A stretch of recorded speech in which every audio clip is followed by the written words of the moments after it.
hin sakaalin jaala kee kan siif godhu aarsaa takkitti deebiin qabne siif kenneera lubbuusaa takkitti deebiin qabne wabii siif kennaara ati maaf itti qoosta wareega siif kennaara ati maaf itti qoosta wareegama siif kaffalaara ilaayaa jaala koo kan gurmuun sochootu saba gargaaruuf jecha halkan guyyaa hin jettu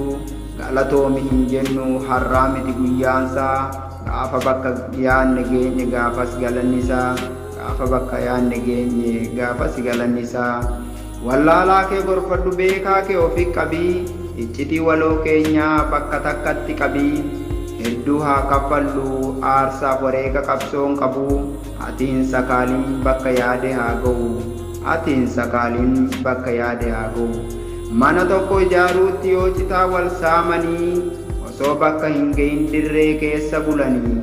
manicha xumurachuuf waliif haa taanu hirkoo harmeetu galma ga'ee nuuf ce'a guyyaa rakkoo harmeetu galma ga'ee nuuf ce'a guyyaa rakkoo silaa walumaaf dhamaatu dhimmi dhuunfaa hin jiru harka wal qabadhaa kan tokkummaan beekne isinirraa haa baru harki harkan nyaatu yoo diina isaa malee diinummaan bu'aan qabu yoo firummaa malee diinummaan bu'aan qabu yoo firummaa malee hin sakaalluun sakaalin harmeetu boo'aa jira tokkicha isheen qabdutu har'a ala jira tokkicha isheen qabdutu har'a ala jira imimmaan walii qoorsuuf dugdatti wal baatanii guyyaa rakkoodhaa darbuuf harka wal qabatanii xannachan miti hiddatu dhiigee waliif adoodaa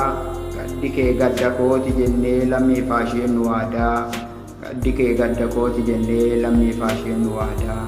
miidhamni kiyya keeti nurra eenyutu waliif yaadaa lakkisi yaa jaala koo kan kalee waliif sheenne haa yaadannu waadaa kan kaleessa waliif sheenne haa yaadannu waadaa galatooma ulfaadha jaala jersoo wallooti.